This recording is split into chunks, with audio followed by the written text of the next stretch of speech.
सुराभिरामं रणरङ्गधीरं राजीवनेत्रं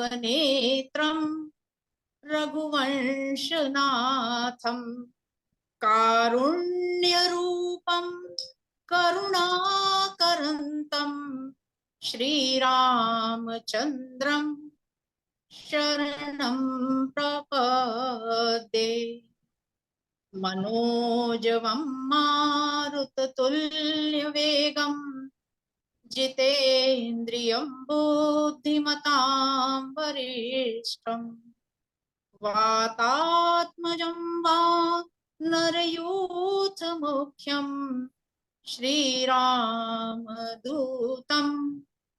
शरणं प्रपद्ये। सियावर रामचंद्र की जय, पवन सुत हनुमान की जय। जय सिया राम। जय जय श्री राम। बहुत बहुत धन्यवाद। जय श्री राम। भाइयों और बहनों, जय श्री राम। आप सबका बहुत बहुत स्वागत श्रावण क्लास में। अभी हम सुंदरकांड में ही हैं। भाई श्री धर्मेंद्र जी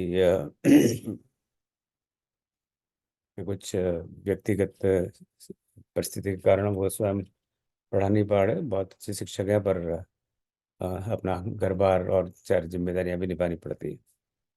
तो आज आपको मुझे ही झेलना पड़ेगा। जैसा भी मैं जो भी बोलूं मुझे क्षमा करिएगा, थोड़ा प्रयास करूंगा।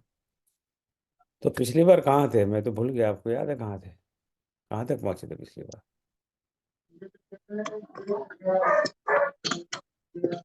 25वां दो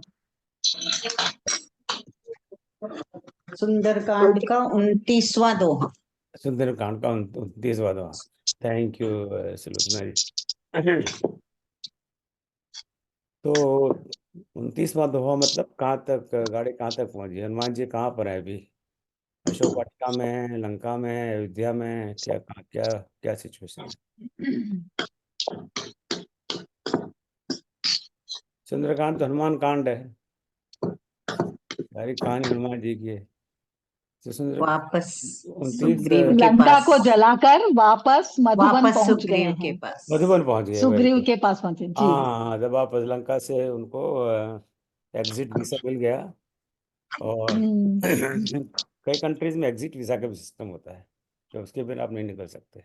तो लंका में भी ये सिस्टम था कि एग्जिट वीजा मिल गया उनको और वो निकल गए वहां से, आगे अपना समुद्र के इस पार। और वहां से फिर चलते चलते सारे वानर सेना के साथ किष्किंधा पहुंच गए। अब वहां से आगे क्या होता है उसकी बात आज हम करेंगे। आपकी मुझे बहुत मदद चाहिए, क्योंकि मैं बिल्कुल नर्वस हो रहा हूँ उस समय।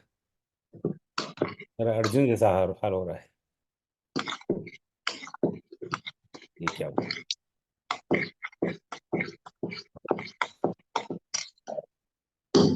कहीं से ऐसी आवाज आ रही है कि घोड़े चल रहे हैं। तो आपके यहाँ घोड़े चल रहे हो तो आप म्यूट कर लीजिए जरा। जब लंका कांड आएगा तब घोड़े चलवाएंगे, जब युद्ध युद्ध होगा तब आनंद भी आएगा कि चलो घोड़े चल रहे हैं, युद्ध हो रहा है। कहाँ कहाँ पर है? So please mute yourself. कहीं कहीं ना कहीं से आवाज आ रही है। क्योंकि मैंने चालू कर दिया पावर पॉइंट, इससे दिख नहीं रहा मुझे। अच्छा, यहाँ था। ओके। तो आज 26वां सेशन है, दोहा 29 से 44 तक। तो इसमें मुख्य प्रसंग ये है, पहले 5 दोहों में 29 से 34 तक राम जी हनुमान जी के पास पहुंचेंगे, तो उन दोनों का वार्तालाप। और उसके बाद में राम सेना प्रस्थान करेगी और समुद्र तट पर पहुंचेगी। और वहाँ पर ये लोग विश्राम कर रहे हैं, तब तक हम फिर लंका वापस जाएंगे। और लंका में रावण और मंदोदरी का संवाद, और रावण और विभीषण का संवाद, और फिर विभीषण लंका छोड़कर भगवान श्री राम की शरण में जाते हैं। सो ये आज हम बात करेंगे। और आप बीच में जो भी अगर आपको कोई शंका हो, प्रश्न हो, या मैं कुछ ठीक नहीं कह रहा हूँ तो बिल्कुल मुझे टोक दीजिएगा, मुझे कोई बिल्कुल बुरा नहीं लगेगा। तो पिछले सप्ताह जो अंतिम दोहा धर्मेंद्र भाई ने पढ़ा था, प्रीत सहित सब भेंटे रघुपत करुणा पुंज पूछी कुशल नाथ अब कुशल देख पदकुंज। तो सुग्रीव जी, जामवन जी और बाकी सारे वानर के बड़े बड़े जो नेता लोग थे, हनुमान जी, अंगद, नल, नील और भी, तुलसीदास जी सारी सेनाओं का बहुत लंबा चौड़ा बहुत वर्णन नहीं करते, बहुत सारे नाम वाम नहीं लगते। अच्छा, हमें याद याद नहीं करना पड़ता, हमारी क्विज सब सरल हो जाती है। अगर ये वाल्मीकि रामायण होती तो उन्होंने से इतने सारे सेनापतियों के नाम लिखे हुए हैं दोनों पार्टी के, तो बड़ा सर का दर्द हो जाता। तो सारे वहां पहुंच गए और वहां पर अब जामवंत जी कहते हैं, जामवंत का सुन रघुराया, जा पर नाथ कर तुम दया। जामवंत जी कहते कि आपके आप हमारी कुशल पूछ रहे हैं और हमारी कुशल आप क्या पूछेंगे। जहाँ जिन पर आपकी दया हो वो तो हमेशा कुशल में ही रहते हैं। तो ताई सदा शुभ कुशल निरंतर। अब सब सब मैं नहीं पढ़ रहा कि आपके प्रभा आपकी कृपा से है भगवान, जन्म हमार सफल हुआ आज, हमारा तो जन्म सफल हो गया। तो यहाँ पे मेरे मन में एक प्रश्न खड़ा होता है कि देखिए भाई, राजा तो सुग्रीव हैं और सुग्रीव ही उनको सबको लेके जाते हैं वहां पर। इन्होंने पहले आके रिपोर्ट सुग्रीव जी को दी, जामवन जी ने, कि देखिए हम लोग अपना काम करा है। तो सुग्रीव जी कहते चलो चलो अब राम जी के पास चलते हैं। तो ये तो राम को सुग्रीव जी को रिपोर्ट देनी चाहिए ना वहाँ के, देखिए हम हमारी सेना ने और मेरे लोगों ने और मेरे ये सबॉर्डिनेट हैं, इन लोगों ने इतना काम किया है। पर यहाँ जामवंत जी बोल रहे हैं कि हनुमान जी को कुछ जंप कर देना चाहिए कि देखो मैं इतना बड़ा तीर मार के आया हूँ, वहाँ पे मैंने ये किया ये किया ये किया। ना तो सुग्रीव बोल रहे हैं, ना हनुमान जी बोल रहे हैं, ना कोई और बोल रहा है। जामवन जी रिपोर्ट दे रहे हैं जिन्होंने कुछ किया ही नहीं है। चलो थोड़ा बहुत किया है उन्होंने किष्किंधा कांड में, अब बुढ़ापे में बड़ा आदमी कितना करेगा, राइट। तो ये जामवन जी को रिपोर्ट दे रहे हैं, कोई आइडिया? क्या गैस, क्या आपको क्या हम तो गैस ही कर सकते हैं। असली आंसर तो तुलसीदास जी को पता है। बाद में तुलसीदास जी से हम पूछेंगे कि हमारे पास सही आंसर है कि नहीं। मेरे पास है उनका फ़ोन नंबर। क्या आपकी क्या सोच है, जामवन जी क्यों रिपोर्ट दे रहे हैं? वो सेनापति हैं, वही लीड कर रहे थे टीम को जो लंका जा रही। जामवन जी सेनापति हैं, सेनापति जामवन लीड कर रहे थे उस दल को। और वो दल का तो काम खत्म हो गया है जब दल सुग्रीव जी के पास आ गया। उनका तो प्रोजेक्ट इज ओवर। जी अभी सुग्रीव नहीं तो था ना, हम भूल गए कि नहीं? तो किष्किंधा कांड में सुग्रीव ही उनको भेजते हैं, राम जी किसी को नहीं भेजते। सुग्रीव ने सारा दल इकट्ठा किया। कुछ को कहा उत्तर जाओ, कुछ को कहा पश्चिम में जाओ, कुछ को कहा दक्षिण में जाओ, कुछ को कहा यहाँ जाओ, कुछ को कहा वहाँ जाओ। उसका बहुत विशाल वर्णन वाल्मीकि जी ने किया है। तो वो तो प्रोजेक्ट सुग्रीव के अंदर है, सुग्रीव के हाथ में है। सुग्रीव के वो सब सुग्रीव के अंदर काम कर सुग्रीव के अंदर काम कर रहे हैं और सुग्रीव के अंतर्गत काम कर रहे हैं, जो भी सही हिंदी हो। तो सुग्रीव ने भेजा इन सबको, और सबको टाइम भी दिया कि तो इतने देर में आ जाना, नहीं तो। इसलिए तो अंगद वहाँ घबरा रहे थे, अरे अरे इतने दिन बीत गए, हम तो अब यहीं अटके हुए हैं, सीता जी को कुछ पता नहीं चला। तब वो संपाति आके कहता है अच्छा अच्छा भाई भाई चिंता नहीं करो, मुझे दूर से वो सीधा दिखाई दे रही है। तब बड़ी जान में जान आई। तो जामवन जी उनके, और इनफेक्ट जामवन जी तो अंगद को खुद कहते हैं कि नहीं नहीं नहीं आपको जाने की जरूरत नहीं है, तुम तो हमारे नायक हो। किष्किंधा कांड के अंत में हमने देखा कि नहीं? तो यहाँ सुग्रीव जामवंत की क्या क्या स्टेटस क्या है इनका, किस किस अधिकार से या किस किस कारण जामवंत ये रिपोर्ट दे रहे हैं?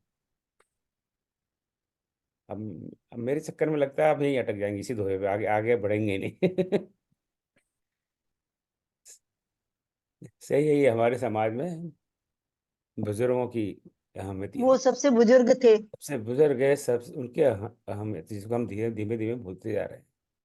सुग्रीव ने सोचा कि मैं रिपोर्ट दूं, इसके बजाय हनुमान जी तो नहीं बोलेंगे, हनुमान जी का तो नेचर ही है, वो तो हम जानते ही हैं कि कितना भी बड़ा काम कराएंगे वो चुपचाप कोने में बैठे रहेंगे। तो उनके हनुमान जी तो बोलेंगे नहीं। सुग्रीव ने सोचा पर मैं बोलूं इससे बेहतर है कि जामवंत जी हमारे सबसे बुजुर्ग हैं, सबसे बुद्धिमान हैं और जिनको सब पता है, आंखों देखा हाल। आंखों देखा हाल तो सिर्फ एक हनुमान जी को ही पता है, पर हनुमान जी तो बोलेंगे नहीं। तो अब क्या किया जाए? नेक्स्ट आंखों देखा हाल वाले जो है, जो टीवी पे नहीं न्यूज आती है कि नहीं, आज की ताजा खबर, आंखों देखा हाल जामवंत जी को आंखों देखा हाल पता है।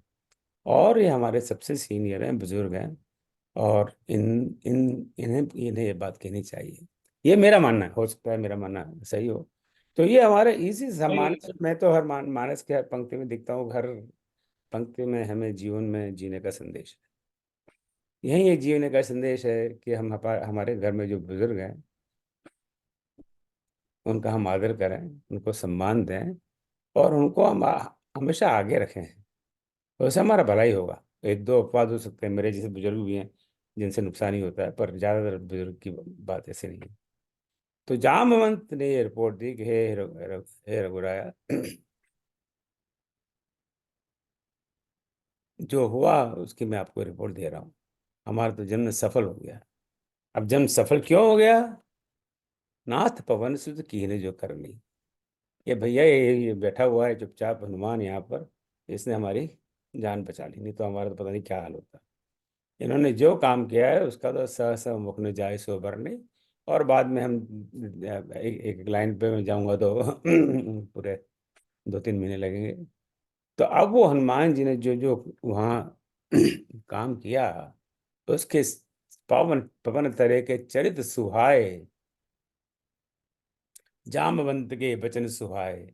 हम सब सुंदरकांड की पहली लाइन देखी थी ना, जामवंत के वचन सुहाए। जामवंत के तो वचन सुहाए थे, यहाँ तो पवन तनय के चरित्र सुहाए। जामवंत तो बोलते ही हैं हम, किंतु पवन तनय तो करके करके दिखाते हैं।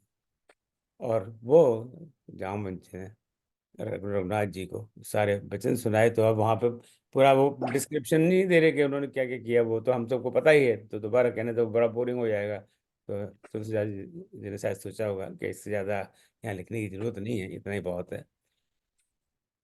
अब हनुमान जी की बात हो गई, तब अब बिल्कुल डायरेक्टली रिपोर्ट। अब भाई भगवान तो लीला, मनुष्य की लीला कर रहे हैं ना।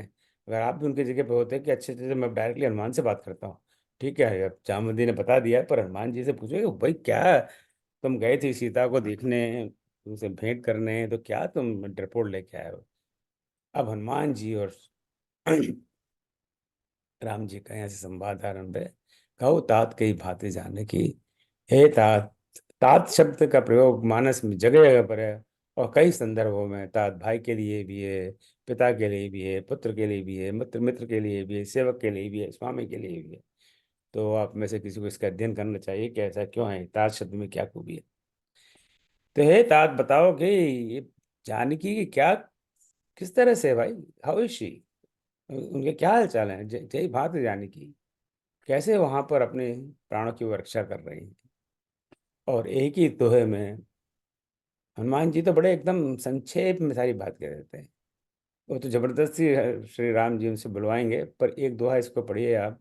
नाम पहारु दिवस ध्यान तुम्हार कपाट, लोचन निज पर जंत्री जाहे प्राण कहीं बाट। हे भगवान, आपका नाम ने पहरा दे रखा है, आपका ध्यान किवाड़ बना हुआ है, और जो उनके प्राण तो निकलना चाहते हैं, परंतु क्या करें, जो लोचन है निधपद जंत्रित, उनके जो लोचन है, नेत्र हैं, उनके निज पद स्वयं के पैरों पर जंत्रित है। वो स्वयं अपनी आंखें पैरों पर गड़ा कर बैठी हुई, तो तो प्राण के ही बाहर जाते हैं। तो यहाँ पे हमें शायद गोस्वामी जी ये बता रहे हैं कि जो प्राण हमारे जब जाते हैं वो नेत्रों के द्वारा जाते हैं। मैं इस बारे में कहीं और भी रेफरेंस होंगे, मुझे नहीं पता, और ये बात दोबारा भी हम देखेंगे अभी, कि जो प्राणों का जाने का रास्ता है वो, जो हम सब, आप सबके प्राण जाएंगे एक न एक दिन, राइट। हमारे कई मित्रों के परिवार जन अब हमारे बीच नहीं रहे, तो प्राण जाते कहाँ, किस मार्ग से हैं? तो यहाँ पर वो सही बता रहे थे, वो नेत्रों के मार्ग से जाते हैं। पर वो यहाँ तो नेत्र उनके तो बहुत बिजी हैं, लोचन ने तो मतलब उनकी कंडीशन इतनी खराब है कि वो प्राण देने को तैयार बैठी हुई है। अब कोई प्राण देने को तैयार है, उससे ज्यादा डिस्क्रिप्शन क्या हो सकता है बताइए, राइट। और तो कोई दुख की सबसे बड़ा दुख जीवन में है, आई थिंक हमने कब पहले ही बात की थी, वो है प्राण जाने का दुख, राइट। हम चाहे कुछ भी कह लें, सबसे बड़ा कोई, शायद ही कोई बिरला हो जो ये चाहेगा कि मेरे प्राण चले जाए तो अच्छी बात है। वो शायद मैं वो शायद तब संभव है कि वो इतने ज़्यादा और कष्ट में हो कि उसे सहन ही नहीं हो रहा हो, तो वो वाली बात अलग है। तो प्राण सबको प्यारे होते हैं। तो प्राण को तो वो त्याग करना चाहती हैं, पर वो जा नहीं रहे। दुनिया वहाँ एक आपका ध्यान लगा रखा है, तो वो एक कपाट बने हुए हैं, किवाड़ बने हुए हैं, नाम का पहरा लगा हुआ है, और लोचन निज पद जंत्रित है। तो प्राण किस तरह, तो एक ही दो है। मैं तुलसीदास जी ने संक्षेप में बता दिया कि उनके परिस्थिति तो बहुत ज्यादा खराब है, उनके प्राण कभी भी जा सकते हैं। इनमें से एक एक भी गेट कीपर अगर खुल जाएगा, एक गेट खुल जाएगा, तो उनके प्राण चले जाएंगे। सीधी सादी बात है। जरा भी उनका ध्यान अगर उनके चरणों से हटा, तो उनके नेत्रों से प्राण निकल जाएंगे। अब ये सोच लीजिए आप। तो उनके पास ऑक्सीजन भी लगा हुआ है, वेंटिलेटर भी लगा हुआ है, सब लगे हुए हैं। एक आध चीज निकली और जय श्री राम। अब फिर वो डिटेल में बताएंगे, इतने से तो पता नहीं लगेगा। वो चूड़ामणि की बात बता दी, और जो उन्होंने संदेश दिया, उस जो जनक कुमारी ने जो संदेश दिए, वो यहाँ से शुरू हो रहा है 5.31.C3। अनुज समेत गहूँ प्रभु चरणा। तो पहली बात जो हमारे प्रोटोकॉल में है, हमारे समाज में है, हमारी व्यवस्था में है, कि सबसे पहले तो हम कहते हैं भैया मेरे राम राम। पहले के ज़माने में हम लोग चिट्ठी लिखा करते थे। आप में से जो मेरी उम्र के हैं और 5-10 साल कम ज़्यादा हो, आपको पता है, आपने हाथों से चिट्ठी लिखी हुई होंगे, पोस्ट ऑफिस से वो पोस्ट कार्ड लाए, फिर लिखना शुरू कर दिया। पहले शुरू शुरू में ये लिखा जाता है कि जय श्री राम, आपको सबको मेरी राम राम पहुँचे। राइट। हाँ, मैंने खुद ने लिखी हुई है, राम राम पहुँचे, जय श्री कृष्ण, है जो भी लिखना हो, बाद में सारी बात है। तो सबसे पहले कि राम राम, कि अनुज सहित गहू प्रभु चरण, कि मेरे तरफ से अनुज यानी लक्ष्मण जी के भी चरण ग्रहण करना। राम जी के तो सही, सीता जी कहती है मेरे मेरे तरफ से लक्ष्मण, क्योंकि मैं तो लक्ष्मण की भी बड़ी अपराधी हूँ या अपराधीन हूँ। तो लक्ष्मण ने तो मुझे मना किया था, ये तो मायावी कोई चक्कर है, इस चक्कर में आप कहाँ पड़ रहे हैं। मैंने उनकी बात नहीं मानी, इनफैक्ट उन पर मिथ्या दोष दिया। तो इसके कारण मर्म बचन सीता जब बोला, अरण्य कांड में हम लोग सुन चुके हैं बात। जब सीता जी ने बड़े मर्म वचन कहे, और वहां पर तुलसीदास जी ने बड़ी मर्यादा रखी अरण्य कांड में, जो मर्म वचन क्या है उसके बारे में उन्होंने नहीं कहा कि क्या मर्म वचन कहे। तब लक्ष्मण जी का मन डोला, तब लक्ष्मण जी ने के पास कोई ऑप्शन नहीं रहा, धर्म संकट में पड़ गया, उन्होंने जाना पड़ा। तो तो हमें किसी से क्षमा मांगने में विचार नहीं करना चाहिए। सीता जी लक्ष्मण जी से क्षमा मांग रही हैं। राइट। गलती हमारी है, गलती सीता जी महसूस करती है कि मेरी गलती हुई है, और लक्ष्मण जी को दोष समाज देगा आगे जाके कि लक्ष्मण ने ऐसा क्यों किया। तो लक्ष्मण जी को बिल्कुल उन्होंने एकदम क्लियरेंस दे दिया, सर्टिफिकेट दे दिया कि लक्ष्मण का कोई दोष नहीं है, दोष तो मेरा ही।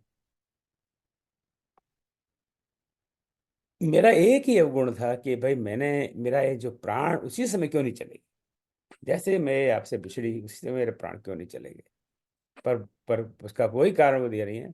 नाथ स्वनयनन को अपराधा, ये नेत्रों का ही दोष है कि कितना भी प्रयास ट्राई किया, प्रयास किया, मेहनत की, जो भी किया, परंतु ये तो नेत्र मेरे प्राणों को जाने ही नहीं दे रहे। और बाद में एक दो लाइन और कहते हैं और फिर रुक जाते हैं। बिनय कहें भले दीन दयाला, कि भैया हे भगवान श्री राम, सीता की तो विपत्ति बहुत विशाल है, पर अब इससे ज्यादा मत बुलवाइए। नहीं, कई बार नहीं होता, हम अब आपस में बात करते हैं, बस अब मेरा मेरा मुंह मत खुलवाना। किसी से बात करेंगे, हालांकि हमारा इंटेंशन अलग होता है। हम जब कहते हैं मेरा मुंह मत खुलवाना है, तो हम एक्चुअली हम बोलना चाहते हैं। तो सामने वाला कहता है नहीं नहीं, बोलो बोलो बोलो, नहीं नहीं नहीं नहीं, मेरा मेरा मुंह मत मत खुलवाना, नहीं तो अच्छा, अरे नहीं, बोलिए बोलिए बोलिए, प्लीज बोलिए बोलिए। फिर हम मुंह खोल के इतना बोलते हैं कि वो सुनना भी नहीं चाहता सामने वाला। यहाँ पे कहते हैं कि बस इतना ही बहुत है, नहीं कहे भले भील दिया, इतना ही बहुत है, आप बस इतने में बहुत मान लो। मैंने 4-5 चौपाई में सारी बात कह दी, अब आप बहुत समझ लो। तो अब ये देखिए ना, जब हम सुंदरकांड में थोड़ा सा पीछे चलते हैं, तो क्या सीता जी ने यही सब कहा था कि और कुछ कहा था उनको? क्या संदेश देने के लिए कहा था? अभी गत सप्ताह ये बात हुई है, आजकल क्विज भी चल रहा है उस पर। राइट, आपने सिर्फ क्विज किया भी है और एक क्विज कर भी रहे हैं। तो सीता जी ने क्या क्या कह के भेजा था कि क्या ये संदेश देना, मेरे उनमें से सारे संदेश दे दिए राम जी को।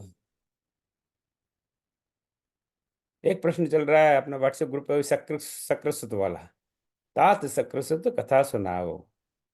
शक्रसुत क्या, जयंत, राइट। कि हे तात, तुम जब वहां जाके राम जी को शक्रसुत की कथा सुनाना कि जब जब वो जो अरण्यकांड में घटना हुई थी, वो जयंत ने आके आके बस मेरी चरणों पे चोंच मारी, तो उन्होंने फटाक से वहां पे वो तीर छोड़ दिया, भले ही तिनके ग्रुप में छोड़ा, और ये तुम उनको हर के ले आया और कुछ नहीं कर रहे, व्हाट इज दिस। वो कहानी तो हनुमान जी गोल कर गए यहाँ पे। तो हनुमान जी ने पूरा संदेश सुनाया नहीं, ये ठीक नहीं है मुझे लगता है, राइट। वहां तो रावण धमकी भी देता है कि 1 मास में या कितने दिन में अगर तू मेरी बात नहीं मानेगी तो मैं बस तेरी गर्दन उड़ा दूंगा। क्या एक कितना टाइम दिया था, 1 मास का 15 दिन का, मैं भूल गया। 1 मास, एक एक मास। हाँ 1 मास में। एक अब मास। ये बात भी नहीं कि इतनी बड़ी बात है, कहनी चाहिए ना कि भाई आप बस योर टाइम स्टार्ट्स नाउ। और 1 मास के बाद में तो बहुत वहाँ पे उन्होंने लंका जलाई, फिर वापस वहाँ गए, फिर वहाँ से आए, तो उसमें भी तो थोड़ा बहुत 4-5 दिन तो चले गए होंगे। तब तो टाइम 25 ही दिन रह गए। तो वो तो बहुत इंपॉर्टेंट है, कहना चाहिए ना। पर वो सब बातें हनुमान जी नहीं कहते। तो ये एक हमें समझना चाहिए कि जो एक संदेश वाहक है उसको क्या विवेक रखना चाहिए, क्या कहना चाहिए। कोई आवश्यक नहीं है कि आप सारी बातें कहें, क्योंकि सारी बातें कहने से कोई बहुत बड़ा नुकसान हो सकता है। अगर यहाँ वो कह देते कि शक जब जयंत आया था और आपने तीर छोड़ दिया, अब क्या हो गया आपको, आप क्या आप चूड़ी पहन के बैठे हो क्या। ऐसा उन्होंने कहा नहीं, पर उसका निष्कर्ष तो यही निकलता है ना। क्या है, रावण से डर गए हो क्या, बात चक्कर क्या है। वो एक सीधे वो कौवा था, जयंत था, उस पर तीर फेंक दिया तो कौन सी बड़ी बात कर दी। रावण से अगर हिम्मत है तो रावण से को झेलो ना। पर नहीं नहीं, इस तरह की बात करूंगा तो हो सकता है भगवान बड़े रोष में आ जाएं और यहीं से एक बाण बाण छोड़ के लंका का नाश कर दें। और बाण छोड़ दिया और लंका का नाश हो गया तो सीता भी नहीं रहेंगी। तो इनको तो अभी पूरी लीला करनी है, तो इसलिए वो बातें कहने जैसी नहीं है। पर समय की बात है, इसलिए निमिष निमिष करुणा निधि बेग चलई। हम फटाफट चलते हैं, अब टाइम नहीं वेस्ट करना है। हे प्रभु, फटाफट फटाफट चलते हैं, हम टाइम वेस्ट नहीं करते। इसी तरह इसी संदर्भ में जब राम हनुमान जी को बुलाते हैं कि तुम जाओ, क्योंकि तुम भी मेरा काम करोगे ऐसा मुझे पता लगता है, मुझे ऐसा महसूस होता है, तो ये अंगूठी लो, मुद्रिका लो, और वहां जाके सीता जी को ये सारे संदेश देना। और जो वो संदेश देते हैं सीता जी को, उनको आप देखिए, और राम जी जो हनुमान जी को कहते हैं, उन संदेशों का आप तुलना करिए, दोनों में बहुत बड़ा फर्क है। सीता जी को वो आगे कहते हैं कि वो आपसे बहुत बड़ा प्रेम करते हैं, तो आपसे डबल प्यार करते हैं, जैसे हम बच्चों को कहते हैं ना, I love you more than you love me. ऐसी कोई बात राम जी नहीं करते। राम जी तो बहुत मर्यादा पुरुष है, वो ऐसी नहीं बात करेंगे, ऐसे पब्लिक ऐसी बात नहीं करेंगे। पर वहां पर सीता जी को सांत्वना देने के लिए इस तरह की बातें करते हैं जो राम जी ने उनसे कही ही नहीं। सो कहाँ किसको कब कैसे क्या कहना चाहिए, हमें हनुमान जी से जीना है। ये सब कहानी नहीं है, कहानी किससे नहीं है। हनुमान जी लंका पार की और लंका जलाई और वापस आ गए, इनमें बहुत कुछ जीवन में सीखने की बातें हैं, और हम उनको जीवन में सीखें अपना। यही यही इस क्लास का उद्देश्य है, ये हमारे जीवन का उद्देश्य होना चाहिए। सीता जी का ये दुख सुनकर उनके वो तो करुणा निधान है, किसी का दुख सुन दुन ये तो उनकी पत्नी है, पत्नी नहीं है तब भी क्या क्या फर्क पड़ता है। भर आई जल राजीव ने, वो तो तुरंत तो वो उनके नेत्रों में जल भराता है। और इस पर मैंने अभी कुछ समय पहले एक कविता सुनाई थी इसी पर मंच पर। हाँ, उसको भी मैं नहीं सुनाऊंगा। तो अब तो कुछ करना चाहिए। बचन काय मन गम गति जाई, सपने ही बूझियो विपत्ति नाई। वो स्वयं पूछ रहे हैं कि जिनका ध्यान मुझ पर केंद्रित है, उनको तो सपने में भी विपत्ति नहीं हो सकती, तो ऐसा क्या होगा, सीता जी को ऐसी विपत्ति क्यों हो गई। तब अब वो बात को टालने के लिए, तो कई बात है ना, बात को टाल के अब आगे बढ़ना पड़ता है, we have to move on. Hanuman ji को पता है how do you move on, बड़ा डिप्रेस एनवायरनमेंट है इस समय। लग रहा है श्री राम जी खुद अभी डिप्रेशन में चले जाएंगे, राइट। वो भरा है जल राजीव नैना, बचन काय मन मुग्धा जाए, सपने में बूझी विपत्ति की नाई। क्या वह परिस्थिति संभालने की आवश्यकता है, तो कई बार हमें परिस्थिति संभालनी पड़ती है, ताकि वो इन्वायरमेंट है वो डिप्रेस्ड इन्वायरमेंट ना रहे। तब हनुमान जी कह रहे, अरे अरे क्या ये फालतू की बात लेके बैठे हो, फटाफट लट चलो। हाँ प्रभु, जीत आनी भी जाने की, हम तो फटाफट चलते हैं और रिपु यानी शत्रु को जीत कर जानवी जी को ले आते हैं। चलो इधर इधर नेगेटिव बातें छोड़ो, क्या इधर नेगेटिव बातें में से क्या फायदा। भगवान भी बड़े ग्रेटफुल हैं। सुनि कपितो ही समान उपकारी। मानस में कहीं भी एटलीस्ट मैंने नहीं देखा कोई किसी को धन्यवाद कहता हुआ दिखाई देता हो। आपने कहीं देखा हो तो मुझे बताइएगा, अभी नहीं बाद में बताइएगा कि oh thank you so much, आपका बहुत बहुत धन्यवाद, शुक्रिया। कोई किसी को धन्यवाद नहीं देता मानस में।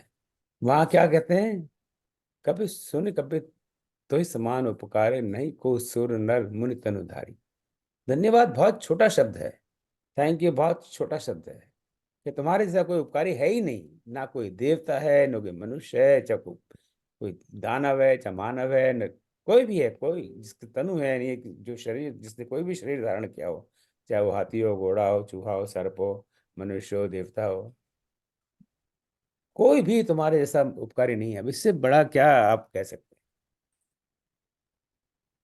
सुनिश्चित तो ही उरेन में ना है।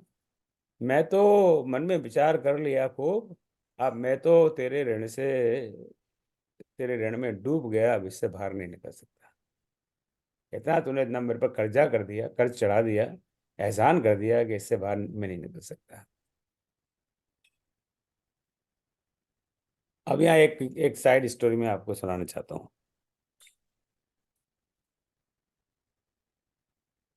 यहाँ पहली बार राम जी हनुमान जी को सुत कहकर संबोधित करते हैं। इसके पहले उन्होंने सुत नहीं कहा है। अभी राम हनुमान का तो बहुत ज्यादा जान पहचान में बहुत ज्यादा हुई नहीं है। पहली बार वहां मिल पहले पहले परिचय हुआ था। तो उसके बाद में जब वहां गए तब उन्होंने कहा था कि भाई सीता को ये मुद्रिका दे देना। अब ये तीसरी बार उनकी ये बातचीत हो रही है, और अब उनको पुत्र का स्टेटस दे दिया। अब पुत्र है, एक तरफ तो कह रहे हो पुत्र है, दूसरी तरफ कह रहे हैं मैं तेरा ऋणी हूँ, लाइफ टाइम ऋणी हो गया मैं। आजकल वो क्रेडिट कार्ड लेते हैं ना हम लोग, क्रेडिट कार्ड में लाइफ टाइम ऋणी हो जाते हैं। मिनिमम पेमेंट करते रहो जिंदगी भर। वो भी खुश, हम भी खुश, हम समझते हैं कि बड़े आराम से रह रहे हैं, और वो तो धनाधन हमसे पैसा बना ही रहे हैं। तो जब भगवान सिंहासन पर बैठ जाते हैं तो 10-15 दिन, महीना 2 महीना, तो भगवान एक एक करके सबको टरकाते हैं वहां से कि भाई जाओ अपने अपने घर, यहाँ पे कब तक रोटियां तोड़ते रहोगे। सुग्रीव जी को कहते हैं आप जाइए, अंगद को कहते हैं आप जाइए, विभीषण, यानी सब एक एक करके सब चले जाते हैं, एक हनुमान नहीं जाते। अब उस पर बहुत मैं डिटेल में नहीं जा रहे हैं आप, कि उत्तरकांड का तब द्विवेदी जी इस बारे में विस्तार से बात करेंगे। तो वहाँ हनुमान वहीं रह गए तो रह गए, वहीं उनको उनका ग्रीन कार्ड भी मिल गया, सिटीजन भी बन गए, और वहीं टिक गए। और वहीं टिक गए तो वो हमेशा, राम जी तो उनके ऊपर डिपेंडेंट थे ही, जो भी सेवा हो हनुमान जी को कहते थे और हनुमान जी तत्पर रहते थे। तो बाकी लोगों को बड़ी ईर्ष्या होने लगी। बाकी भी और भी भाई अयोध्या के इतने निवासी थे कि भाई इतने वर्षों के बाद राम जी आए हैं, हमें भी सेवा का मौका मिलना चाहिए, पर ये एक बंदर यहाँ बैठा हुआ है, हमें कोई मौका ही नहीं देता। तो कुछ करना चाहिए इसका। बोले किसी को कहते हैं जो इनको हनुमान जी को यहाँ से निकलवाए वापस, वापस पहुंचा है वहाँ किष्किंधा में। तो बोले किसको कहें, बोले ऐसा करते हैं सबसे ज्यादा राम जी को कहेंगे, वो तो नहीं भेजेंगे। ऐसा करते हैं सीता जी के पास पहुंचते हैं, और सीता जी की तो इन्फ्लुएंस सबसे ज्यादा, सीता जी की इन्फ्लुएंस राम पे हुई, पत्नी का सबसे ज्यादा इन्फ्लुएंस होता है पति पर ज्यादातर। तो सीता जी के पास पहुंचे, माता जी आपसे एक काम है। हाँ बोलो, क्या काम है। बोले ये हनुमान जी यहाँ पर हैं, ये जब से आए हैं सारे लोग चले गए, वहां से आए थे सारे बानर चले गए, और रीछ चले गए, सब चले गए, पर ये जा ही नहीं रहा। इसको आप भेजिए ना जरा, ताकि हमें भी सेवा का अवसर मिले। तो बोले क्या बात कर रहे हो, मैं उसको नहीं भेज सकती। उसके वजह से तो मैं श्री राम से मेरा मिलन हुआ है, नहीं तो मैं तो वहां मर जाती। वो आया, उसने मेरी ढांढ से बताया, मेरी हिम्मत बताई, राम को वहां वो लेकर आया, युद्ध किया, और देखिए ना मैं आज यहाँ पटरानी बन के बैठी हुई हैं, वो तो हनुमान की कृपा से है। मैंने तो उसको बेटा का हुआ है, अपने बेटे को कोई निकालता है। चलो भागो यहाँ से। बोले यार यहाँ तो कोई बात बनी नहीं, आप किसके पास चले। बोले ऐसा करते हैं, चलो लक्ष्मण जी के पास चलते हैं। लक्ष्मण जी राम जी के पास इतने साल साल रहे हैं, उनका बहुत बड़ा प्रेम है। लक्ष्मण जी हो सकता है लक्ष्मण जी को पटा लें। वो लक्ष्मण जी के पास पहुंचे। लक्ष्मण जी ने कहा, अरे वो हनुमान नहीं होता तो मेरा भी तो क्रियाकर्म कभी का हो गया होता। पता है ना आप लोगों को, मेघनाथ की शक्ति लगी थी मुझे, और मैं बस कोमा में चला गया। और वो सुबह तक अगर वो वहाँ से एंटीवायरस मेडिसिन लेके आ या एंटीडोट लेके नहीं आया था, तो अब मैं दिखाई भी नहीं देता। जिसने मुझे जीवन दान दिया है, हनुमान ने मुझे जीवन दान दिया है, मैं तो उसका बहुत ऋणी हूँ। सीता जी भी ये बोली, मैं तो हनुमान का बहुत बहुत ऋणी हूँ। उनकी वजह से आज मैं यहाँ की पटरानी हूँ, उनकी वजह से आज मैं जीवित हूँ। लक्ष्मण जी भी ये कहे, मैं भी उनकी वजह से ही आज जीवित हूँ। मैं नहीं कह सकता हनुमान को तुम यहाँ से जाओ। तो बोले, इनकी बात तो सही है, अब क्या करें, चलो भरत के पास ही चलते हैं। भरत जी के पास पहुंचे। भरत जी ने कहा, भाई तुम्हारी बात तो ठीक है, मैं तो यहाँ पे बिल्कुल चिता लगा के बैठा हुआ था, क्योंकि 14 वर्ष पूरे हो गए थे और संध्या सूर्यास्त होने वाला था और आग लगाने वाला था। चिता में बैठ भी गया था। तभी मैंने देखा दूर से हनुमान को आते हुए, और हनुमान ने कहा, अरे wait wait wait wait wait, Ram आ रहे हैं, चिंता नहीं करो, आज 14 वर्ष पूरे हो रहे हैं ना, कल सुबह आएंगे, डोंट वरी। तो मैं बच गया, नहीं तो मेरा भी राम नाम सत्य हुआ समझो। तो मेरा जीवन भी हनुमान की वजह से ही। अब ये कथा भी हम उत्तरकांड में सुनेंगे। तो लीजिए, अब यहाँ भी बात नहीं मिले, चलो अब यहाँ एक और ट्राई कर ले, शत्रुघ्न को पूछ लेते हैं। शत्रुघ्न का तो वैसे भी कोई हनुमान से कोई लेना देना नहीं है, राइट। शत्रुघ्न और हनुमान की तो मुलाकात हुई भी नहीं है। अब वो पहुंचे शत्रुघ्न के पास कि शत्रुघ्न भैया एक बात बताओ, कि हनुमान है यहाँ पर आया है, तब से तुम्हें राम जी की सेवा करने का मौका मिलता है कि नहीं? बोलना, नहीं नहीं, कहाँ मिलता है, वही 24 घंटे वही सेवा करता रहता है। तो बोला, आपको ईर्ष्या नहीं होती? बोले, बहुत होती है। तो बोले, उसको निकलवाओ ना यहाँ से। बोले, क्यों? बोले, हम तो रावण और सीता जी के पास के, उन्होंने मना कर दिया, और भरत जी ने मना कर दिया, लक्ष्मण जी ने मना दिया। तब शत्रुघ्न जी बोले, देखो पूरी रामायण खत्म हो गई, आज तक तुम लोगों ने मेरे को एक बार भी ये नहीं बोला कि राम राम लक्ष्मण जी शत्रुघ्न। और आज ये कोई एक गलत काम करवाना है तो इसके लिए मेरे पास आए हो। उल्टा सुल्टा काम करने के लिए शत्रुघ्न है। मंथरा को लात मरवानी थी तब मेरे को बुलवाया था। मंथरा को और किसी ने लात नहीं मारी, इवन भरत जी ने भी नहीं मारी। और उसके बाद में एक बार मैंने मंथरा को लात मारी, उसके बाद में तो मेरा तुलसीदास जी मुझे भूल गए, कहीं मेरा उल्लेख ही नहीं है। ऐसा उल्टा सुल्टा काम मैं नहीं कर रहा भैया, तुम किसको यहाँ से। अब ये मैं जो कह रहा हूँ, ये हो सकता है किसी संत की, अ, किसी चिंतक की या कल्पना हो, पर हनुमान जी ने सब पर उपकार ही किया है। उनके सब ऋणी हैं, हम सब उनके ऋणी हैं। आप भी उनके ऋणी हैं, मैं भी इनके ऋणी हैं। जब सीता जी इनकी ऋणी हैं, भगवान स्वयं कह रहे हैं, मैं This तुम्हारा meeting is being recorded. अ, अ, तो आप, हम सब उनके ऋणी हैं। तो हमें ये ध्यान रखना चाहिए कि हनुमान जी ने जो काम किया है वो सबको ऋणी बना देता है। ये सुनते हनुमान जी तो प्रेमाकुल होकर के त्राहि त्राहि भगवान थे, भगवान मेरी रक्षा करो, रक्षा करो, रक्षा करो।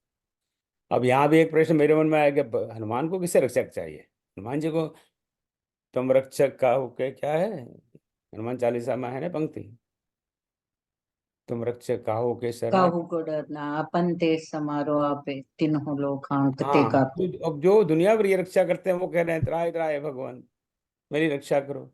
हनुमान जी को किससे किससे रक्षा चाहिए? या फिर अब वो ऐसे फॉर्मेलिटी के लिए कह रहे हैं?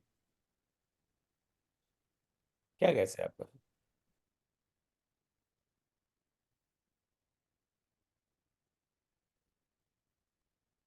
सबसे ज्यादा रक्षा हमको अपने स्वयं से चाहिए। अपने स्वयं से क्या रक्षा? अपना अहम। जब आदमी इतना बड़ा काम करता है, छोटे छोटे काम का हमको अहम आ जाता है, बड़ा घमंड आ जाता है। मैं ये रामचरितमानस का क्लास चला रहा हूँ, कितना बड़ा काम कर रहा हूँ, देखो एकदम एकदम छाती फूल गई, घमंड के मारे, अहम के मारे, राइट। मैंने आईएएस क्लियर कर लिया, फिर देखो आप जमीन पे पैर नहीं टिकता है, और आप एक छोटे मोटे म्यूनसिपालिटी के काउंसिल मेंबर बन जाओ, अपने आप को पता नहीं क्या तीर समझने लगते हो। तो सबसे बड़ा डर है, सबसे बड़ा जो जिसे रक्षा में चाहिए हमें अपने आप से, अपने अहम से। हनुमान जी को भी ये भय है कि कहीं मुझे इसका अहम नहीं हो जाए कि मैंने इतना बड़ा काम कर दिया। शायद ये मेरा मेरी सोच है, इसमें मैं सही हूँ कि गलत हूँ मुझे नहीं पता, कि आप मुझे त्राहि त्राहि भगवान थे, भगवान आपने मेरी इतनी बड़ाई की है, पर मेरी रक्षा करी है, मुझे इसका हम नहीं हो जाए। मैं वास्तव में कहीं ये मानने नहीं लग जाऊं कि ओ ये तो भगवान भी मेरे कर्जदार हैं, ये तो इनको भी अब मेरे को रोज वो हर महीने ईएमआई कहते हैं ना, ये क्या कहते हैं, ईएमआई भेजना पड़ेगा। अब तुम कर्ज चढ़ा दिया है इतना, ऐसा मुझे घमंड नहीं हो जाए, ऐसा मुझे गर्व नहीं हो जाए। तो यहाँ पर भी देखिए ना, हम ये विचार करें कि भगवान कमी, भले हमें कितनी भी समृद्धि हो, समृद्धि का हमारे संस्कृति में कोई विरोध नहीं है। खूब पैसा हो, खूब शोहरत हो, खूब नाम हो, खूब पोजीशन मिले, कोई इसमें प्रॉब्लम नहीं है, परंतु उसका घमंड नहीं। यही हनुमान जी हमें बताते हैं कि हम इस घमंड से दूर रहें, और भगवान के पास जब भी सुबह शाम जाएं, जब भी जिसकी आस्था हो, भगवान से कि हे भगवान, आपने इतना सब कुछ मुझे दिया है, बस बहुत बहुत धन्यवाद, पर इसका मुझे कभी घमंड ना हो जाए, त्राहे त्राहे भगवान। तो यही हनुमान जी यहाँ कह रहे हैं। अब मैं आगे बढ़ता हूँ फटाफट। तो इसके बाद में तो अब सावधान मन कर पूरी शंकर लागे कहन कथा सुंदर। अब यहाँ कह रहे हैं कि शंकर भगवान वो स्वयं बड़े भावुक हो जाते हैं, वो तो कथा सुना रहे हैं पार्वती जी को। तो अब ये कहने की क्या जरूरत है यहाँ का, शंकर भगवान गौरी सा क्या चक्कर है। तो तुलसीदास जी हमें याद दिला रहे हैं कि भूल भूल मत जाओ, ये सारी कथा तो शिव जी पार्वती जी को सुना रहे हैं, नहीं हम भूल भाल गए। देखिए 4 संवाद है रामायण में, हम याद है ना, शंकर जी पार्वती जी को सारी कहानी सुनाते हैं, सारी कथा राम कथा सुनाते हैं। काकभूषण जी गरुड़ जी को सुनाते हैं। भारद्वाज जी को सुनाते हैं, तो याज्ञवल्क्य जी भारद्वाज जी को सुनाते हैं। और तो यहाँ पे हमें तुलसीदास जी हमें बार बार बीच बीच में याद दिलाते रहते हैं कि शंकर भगवान की कथा सुना रहे हैं, हमें भूलना नहीं चाहिए। गौरी का कथा सुना रहे हैं, और ये कथा सुनाते सुनाते शंकर भगवान स्वयं भावुक हो जाते हैं, एकदम फिर सावधान हो जाते हैं, क्योंकि बड़ा भावुक ये दृश्य भावुक सीन है, और उनको हृदय से लगाकर बैठा लेते हैं। और फिर कहते हैं चलिए अब what is the next step, अब कैसे हम इस लंका के बारे में बताओ। कई विदधेव दुर्ग अति बंका, इतना बड़ा विशाल दुर्ग है, उसको हम कैसे कैसे कैसे कॉन्कर करेंगे, कैसे पहुंचेंगे। अब हनुमान जी कह बोले विगत अभिमाना, कि देखिए ना, फिर वो अब पूरा अभिमान छोड़कर एकदम, ये नहीं कि मैं वहां पे हुक्मा होकर आया हूँ, अरे इसमें क्या बड़ी बात है, मैं अकेला इसको ढहा सकता हूँ। नहीं नहीं, बिल्कुल सारा अभिमान छोड़कर बड़े निष्कपट मन से कहते हैं ये कि वहां पर मैंने क्या किया है, देखो सुनो। भगवान, मैं तो एक शाखा मृग यानी जो एक शाखा से दूसरी शाखा पे जाए। अब मृग तो शाखा पे जाता नहीं है, मृग तो जमीन पर चलता है, तो एक शाखा से दूसरी शाखा पे जाता है, जो कूद सकता है, जंप कर सकता है, और वो यहाँ पर वानर के लिए प्रयोग है। तो मैं तो एक एक वानर का क्या काम है, एक पेड़ से दूसरे पेड़ पे कूद गया, उसमें कौन सा चमत्कार है। अब मैं यहाँ यहाँ वहाँ समुद्र के इस बार बैठा था, तो वहां से कूद कर वहां पहुंच गया, और वहां से कूद कर वहां पहुंच गया, वहां से कूद कर वहां पहुंच गया। तो ये तो सब आपकी कृपा है, सो सब तब प्रताप रघुराई, बार बार वही बात कह रहे हैं कि हे भगवान आपकी कृपा से है, ऐसा मेरा कुछ नहीं है। और आपकी कृपा उस हर व्यक्ति पर है जा पर तुम अनुकूल, कि जिन पर आप अनुकूल हो उन पर आपकी कृपा रहती है। अब यहाँ पर ही एक बहुत बड़ा डिफरेंस है वाल्मीकि रामायण में और तुलसी रामायण में, राम के हंस में। सुंदरकांड यही समाप्त कर देते हैं तुलसीदास जी, वाल्मीकि जी। और बाकी जो शेष कथा है वो विभीषण शरणागति की है, और वो वाल्मीकि जी अगले कांड युद्ध कांड में शुरू करते हैं, और वहां पर तुलसीदास जी इसको यही चालू कर रखते हैं, और उसको यहाँ समाप्त करने के बाद में फिर वो युद्ध कांड को लंका कांड कहते हैं। ये एक मेजर डिफरेंस इनके जो दो रामायण के स्ट्रक्चर में। अब स्वामी जी ने ऐसा क्यों किया, अब ये तो हमें नहीं पता।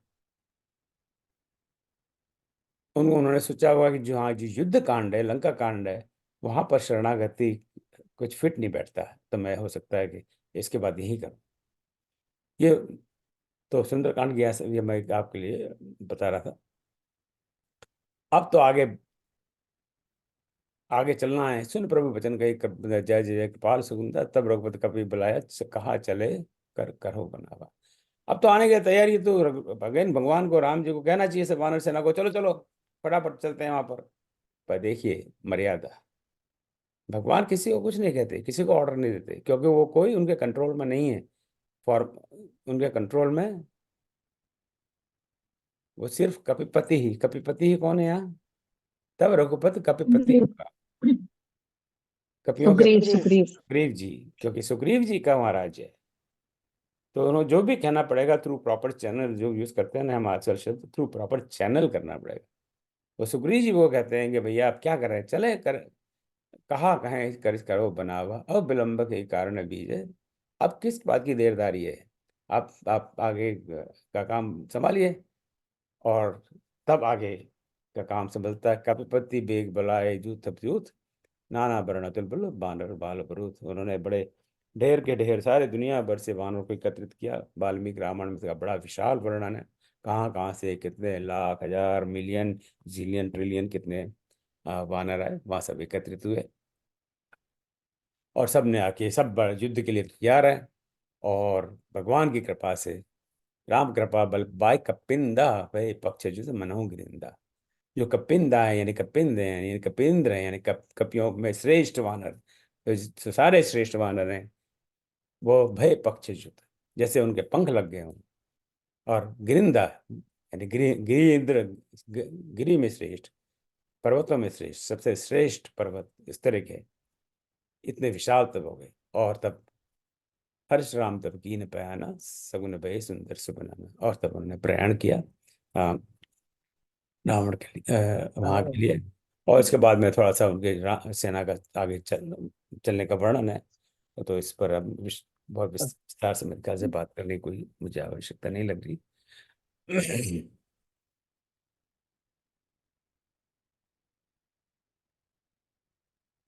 तो यही विध जाय कृपा निधि उतरे सागर तीर, जहत लागे खान फल भालू के पल कपिवीर। तो राम जी की सेना इसी प्रकार चलती चलती चलती चलती सागर के तीर पहुंच गई। अब तो उनको पता है कहाँ जाना है, उनको पता है सागर के तीर जाना है, और वहां से फिर कोई तरीका ढूंढना है लंका जाने का। पर सागर के तीर तो पहले पहुंचना है, वो तो थल का रास्ता है, लाइक लैंड राउट। और रास्ता भी पता है, अभी सारे हनुमान जी, जामवन जी, अंगद जी सब होके आए हुए हैं, उनको रास्ते सब पता है, तो वहाँ फटाफट पहुंच गए। और वहां जाके बोले कि भाई चलो अब आपने यहाँ पे आराम वाराम करो, देखो फल क्या है यहाँ पे पिज़्ज़ा बर्गर जो भी मिलता हो, पास्ता वास्ता, अपना नाश्ता वास्ता करो, खाना वाना खाओ। जहाँ तक लागे खान पल बालक पिपल कपी। अब क्या, अब पहुंचते हैं हम लंका नगरी में। तो यहाँ पर ये अंक काइंड ऑफ खत्म होता है, जैसे नाटक में होता है ना एक अंक, नया अंक शुरू। वहां निशाचर करे संग सशंका, जब ते जार गयो कपिलंका। लंका को जला के एक वानर चला गया और रावण कुछ नहीं कर सका। तो आप इस सोच सकते हैं कि क्या हो सकता है, राइट। जब से जार गए, ये कभी एक एक वानर आया, वो ये क्या, बिजली हमारी जगह बंद हो रही थी अभी, मेरा कहीं मेरा पावर चला जाए तो मैं इससे दोबारा जुड़ जाऊंगा। ऐसा कभी होता नहीं है, बहुत कम होता है यहाँ पर। सब सोच रहे हैं कि अब तो भैया हमारा उद्धार नहीं है, नहीं निश्चर कुल किए रोबारा। एक वानर रावण की नहीं जला के नहीं चला गया, चुपचाप नहीं किया उसने, बिल्कुल छाती ठोक कर, छाती खोल कर, जो भी आप कहें शब्दों का प्रयोग करें, रावण के सब बीच सभा में जाकर उसने ये काम किया। एक तो भाई कि चोरी छुपे आके कोई आपके घर में आए, चोरी करके चला जाए। दूसरा है कि आए एकदम बिल्कुल बंदूक लेके और आपको लूट के चला जाए। दोनों में फर्क है। तो इसका मतलब है कि अब लंका का नाश बहुत करीब है। जास दूत बल बरन न जाई, तहीं आए पूरे कवन बलाई। जब जिसके दूत की एक दूत ने का इतना पावर है, शक्ति है, तो वो स्वयं यहाँ आ जाएगा तो क्या होगा। ये तो सोचने वाली बात है। अब तब मंदोदरी अधिक अकुलानी, मंदोदरी को बहुत अकुलाहट हुई। किसी किसी भी व्यक्ति होगी, और आप का पति ऐसा और ऐसा काम कर रहा हो, और आपकी पत्नी को तो बड़े घबराहट होगी कि अब क्या होगा। और वाइस वर्षा also। और रहस्य जोर कर पति पग लागी, बोली बचन नीत रसी पागी। रहस्य यानी एकांत में अपने पति रावण के पग लागी, बड़ी अत्यंत विनम्रता से नीति रस पागी, एकदम नीत नीति के रस में डूबी हुई पगी हुई बात कहने लगी। यानी एक तो बड़ी विनम्रता से, मधुरता से और नीति की बात करने लगी। हम मंदोदरी से बहुत कुछ सीख सकते हैं। आप किसी को समझाना चाहो, कोई बात किसी को पटाना चाहो, if I can use that word, तो सबसे ज्यादा जरूरी चीज है कि हमें बहुत विनम्र होना चाहिए। हमें पति पग लागे यानी उनके पैरों पर गिर पड़ना चाहिए। इसको आप लिटरली मत लीजिए, पर अत्यंत विनम्र होकर ही किसी को समझाने का प्रयास करो। आप अक्खड़ होकर समझाने का प्रयास करोगे तो होगा नहीं। फिर वो बात बोला कि आपके पास कोई बल हो, उसका बल का प्रयोग कर दो, अलग बात। तो फर्स्ट कंडीशन इज कि हमें पूरा प्रयास करना चाहिए कि हमारे बोलने में अत्यंत विनम्रता हो। एकदम विनम्रता से किसी से बात करें, तभी संभव है कि वो शायद आपकी बात समझाए। दूसरा, जो भी आप बोलें वो नीति संगत हो। अगर नीति संगत बात नहीं है तो आपकी बात शायद आगे वाला नहीं समझेगा। और वहां वो समझाते हैं कि हे कंत, करश हरिसन परिहरो। तुम भगवान हरि, हरि यानी परमात्मा, हरि यानी भगवान विष्णु, विष्णु की सारे अवतार हरि हैं, उनके साथ आप द्वेष मत करिए। मोर का दर है दरयु समझित जास्तु करनी श्रवई गर्भ रजी से रही। उसका आप देखिए ना, उसका एक दूत आया था और वो गया और जाते वक्त उसने गर्जना की, उससे सारी जो भी हमारी स्त्रियां थी, जो गर्भवती स्त्रियां थी, उनके गर्भ गिर गए। जिसमें इतनी ज्यादा पावर है, तो आप ये सोच लीजिए कि आगे क्या होगा। जो सीता यहाँ पर लेके आए हो आप, सीता शीत निशा समाई। ये तो सर्दी गर्मी सर्दी शीत यानी ठंड, ठंड में जो एकदम रात्रि होती है, वो वैसी ये सीता आई है जो सहन सहन नहीं करती, सिर्फ दुखी देती है। आप ऐसा करिए, सनो नाथ सीता बिन दीन हित न तुम्हार शंभु जी की है। आप अगर सीता को नहीं देंगे तो आपका भला तो शंभु यानी शिव जी और यानी ब्रह्मा जी ये भी नहीं कर सकते। वो कैरेक्टरिस्टिक वाला अप्रोच है, बड़े विनम्रता से बात भी करती हैं और उनको एक तरह से धमकाती भी है कि अगर वो आपने नहीं किया तो आप ये समझते हैं कि कोई आपकी रक्षा करने के लिए शिव जी आएंगे, क्योंकि आपने उनकी बड़ी तपस्या की है, ब्रह्मा जी आएंगे। तो ब्रह्मा जी की और शिव जी की जो तपस्या की थी रावण ने, उसका तो वो वरदान ले चुका। अब क्या बाकी रहा, वो तो हिसाब किताब बराबर हो गया। आपको शिव जी थोड़ी आएंगे। राम भगवान आई गन सर से निकर निशाचर फेंक, जब लग सतना तब लग जाता उल्टा टेक। लेकिन रावण तो पहले ही कह चुका था, जब शूर्पणखा उसके पास आई थी, कि भगवान ने अवतार खर दूषण का जिसने वध किया है वो तो भगवान ही है। खर दूषण मौसम बलवंता, राइट, आपको याद होगा रणकांड, मेरे से बलवान है, उनका वध करके आ हो चुका है ऐसा मुझे शूर्पणखा करिए, तो वो तो भगवान है। तो मैं उनके साथ जबरदस्ती बैर करूंगा और एक शत्रु भाव से मैं उनका स्मरण करूंगा और शत्रु भाव से मैं भवसागर को पार करूंगा। तो उससे तो ये ठान रखी थी कि मुझे तो शत्रु के रूप में ही अपना उद्धार करना है, क्योंकि तामस तन का साधन ना है। मेरे पास तो तामसी शरीर है, मेरे से तो पूजा पाठ और भगवान का स्मरण नहीं होगा। तो उसी, ऐसा नहीं है कि रावण समझता नहीं है, उसको पता है, लेकिन वो उसको पता है उसका उद्धार मेरा उद्धार इसी तरह से होगा और कोई तरीका ही नहीं है। तो इसीलिए वो अपना अभिमान में वही बातें कहता है कि जा रहे मरकट, ये आएंगे वानर लोग तो हम तो इनको खा जाएंगे, उनको हमें बिस्किट पार्ले जी के बिस्किट की तरह सबको खा जाएंगे। तो इसमें आप चिंता करने की क्या बात है। और बाद में अपने सब उनको ऐसे समझा बुझा के चला जाता है अपनी राज दरबार में। और रावण भी देखिए ना, यहाँ भी वो बैठो सभा खबर सिपाही सिंधु पार सेना सभाई वो जैसे सचिव उचित मत कहे। वहां भी वो वो एक अपनी कैबिनेट मीटिंग बुलाता है, बैच सचिव, सारे सचिव हैं अपनी कैबिनेट, सारे सेक्रेटरीट पार्लियामेंट, सेक्रेटरी पार्लियामेंट में नहीं होते हैं, या हमारे मोदी जी की जैसे कैबिनेट है यार, हर कंट्री में होता है। कैबिनेट को बुलाता है क्या क्या करना चाहिए, तो वो विचार सबके लेता है। जैसे भगवान श्री राम ने भी सारा विचार किया हमें क्या करना चाहिए, क्या करना चाहिए, बार बार सबकी राय लेते हैं। ये एक बहुत इंपॉर्टेंट लेसन है रामायण में। भगवान लेते हैं तो हम समझ रहे हैं, यहाँ तो रावण भी राय लेता है। अभिमानी है परंतु नीति उसको पता है कि मुझे सबकी राय लेनी चाहिए। परंतु फर्क क्या है वहाँ और यहाँ में? फर्क वहाँ और यहाँ में यह है कि यहाँ पर सब चापलूस हो रहे हैं, जो भी उनके एडवाइजर्स हैं सारे चापलूस हो रहे हैं। वो वही बात कर कहना चाहते हैं जो रावण सुनना चाहता है। जिते सरासर तब सब नाही, नरबानर के लेखे माही। अरे हमने असुर असुर सबको जीत लिया, ये क्या बंदर और भालू और इनके चक्कर में आप पड़े हुए हो, छोड़ो इनको। इनको तो हम खा लेंगे, आएंगे जैसे जैसे जैसे जाते जाएंगे इनको खाते जाएंगे। तो एक जिनसे आप सलाह लेते हैं, देखिए लेसन्स अगेन फ्रॉम रामायण, जिनसे हम भी सलाह लेते हैं, ऐसा नहीं है। और जो बिल्कुल ही सलाह किसी से नहीं लेते उनको तो मैं प्रणाम करता हूँ। पर जिनकी हमें सलाह लें, हमें ये सलाहकार भी चुनने चाहिए कि जो ढंग के सलाहकार हों, जो आपको सही सलाह दें, जो आपके हित में हो। ऐसी सलाह ना दें जो आप सुनना चाहते हैं। And I tell you that's a very difficult thing to find. ज़्यादा लोग आपको वही सलाह देंगे जो जो आपको अच्छी लगे सुनने में। क्योंकि वो ऐसी सलाह दें जो आपको सुनने में अच्छी न लगे, तो शायद आप उनके पोस्ट से हटा देंगे या नाराज हो जाएंगे। तो लोग इस चक्कर में पड़ते ही नहीं है। वो ऐसी बातें करेंगे जो आपको मीठी बात लगे। स्वीट टॉकर्स, समाज में ऐसे स्वीट टॉकर्स की कोई कमी नहीं है। परिवार में होते हैं, आपके भाई है, पति है, पत्नी है, बेटा है, बेटी है, बहू है, दामाद है।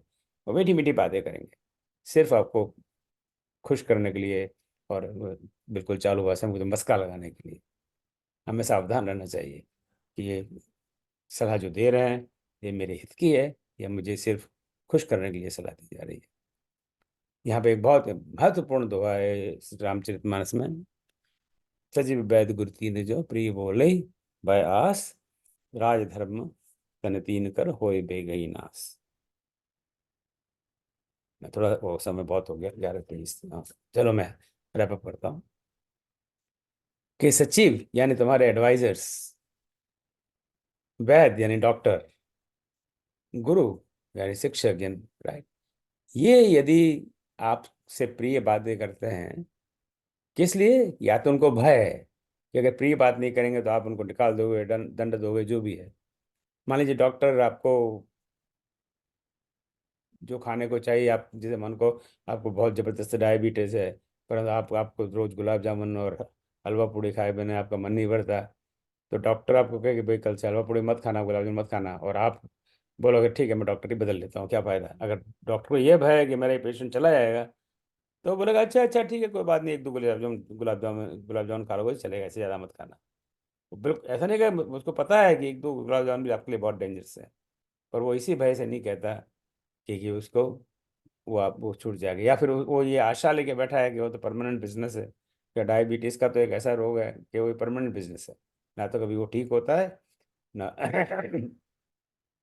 तो सचिव एडवाइजर्स की अभी हमने बात की, अगर आपके जो एडवाइजर्स हैं वो आपको ऐसी सलाह देते हैं जो आपके हितकारी ना हो, तो आपका नाश हो सकता है, जैसे रावण का नाश हुआ।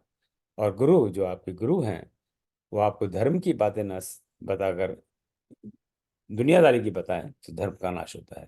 तो ये बहुत जबरदस्त दोहा है जीवन में अपनाने के लिए। और हम सब पर लागू होता है। से हम सबके एडवाइजर्स हैं, हम सबके वैद हैं, गुरु हैं। और गुरु शायद हो या ना हो, परंतु अगर हमें लोग, और ये तीन ही नहीं, कोई भी अगर हमें ऐसी सलाह देता है, हमें इस तरह की बातें करता है, क्योंकि वो या तो हमसे वो डरता है भय के मारे, या उसको हमसे कोई स्वार्थ है, उसको कोई आशा लगा के बैठा है, तो हमें ऐसे लोगों से बहुत सचेत रहना चाहिए, क्योंकि वो हमारे हित के बारे में नहीं कहता, वो अपने हित के बारे में सलाह दे रहा है। चलिए अब हम फटाफट चलते हैं। इसके बाद में सोए रावण को बनी साई स्तुत कर अवसर जान विभीषण आया। अब विभीषण जी का प्रसंग है। अब यहाँ पर जब ये सारे चापलूस खोर रावण को कह रहे हैं कि हाँ हाँ हाँ क्या चिंता की बात है, हम तो ये भालू वालू को रावण खा जाएंगे, बानर भालू को, तब विभीषण जाते हैं और अपने आसन पर बैठकर अपनी बात कहते हैं कि हे मेरे भ्राता, हे राजा, हे बादशाह, हे जहाँ पनाह जो भी है, हे सम्राट, पर आप मेरी बात कहिए तो मैं आपसे कहूँगा, आप अपना कल्याण चाहते हैं तो आप सीता जी को वापस कर दीजिए। क्योंकि वो जिससे आप झगड़ा मोल ले रहे हैं, लड़ाई मोल रहे हैं, वो 14 भुवन एक पति सोई।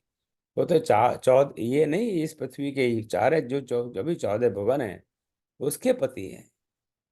तो सारे ब्रह्मांड के पति हैं, उनसे आप पंगा लेना चाह रहे हो, इसमें आपका हित नहीं है।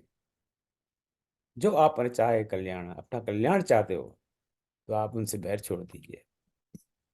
काम क्रोध मद पंथ पंथ काम क्रोध मद पंथ लोभ लोभ सब नाथ नरक के सब पंथ, सब पर ही रघुवीर भजो भजई जी संत। कि आप सब ये गलत रास्ता छोड़ो और भगवान का भजन करो। फिर वो भगवान के बारे में विस्तार से बताते हैं कि वो तात राम ने, जिनका भी थैंक यू डॉक्टर सिंह साहब। तात राम ने नर भूपाला, वो कोई राम नहीं है, कोई पुरुष नहीं है, वो तो भूपाल भुवनेश्वर, काल होकर काला, काल हो के भी काल है, ब्रह्म नाम।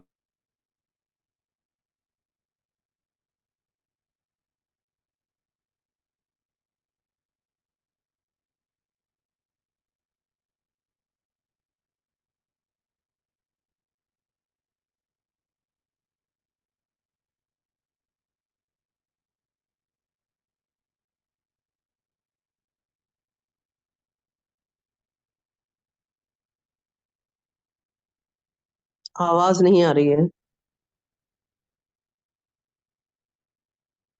जी आवाज बंद हो गई।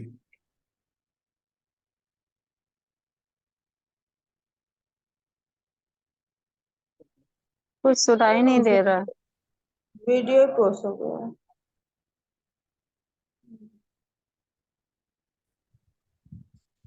वीडियो तो आ रहा है, आवाज नहीं आ रही है।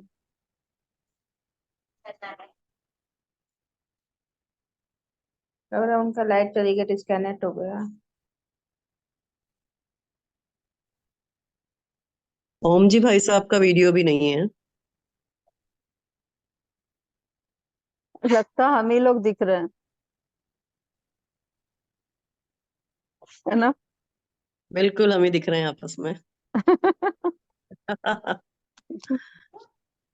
हमारा मास्टर गायब है, गुरुजी कहाँ है हमारे?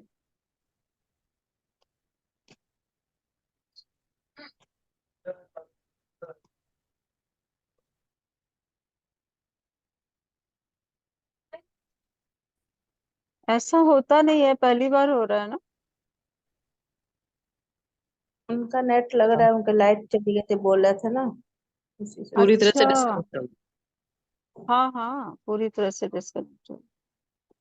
ये मेरी मेरी रिक्वेस्ट आप सबसे, because this is under recording mode, तो और को डिस्कस नहीं करें तो अच्छा रहेगा, बिकॉज थिंग्स आर बीइंग जी रिकॉर्डेड। जी, बिल्कुल बिल्कुल।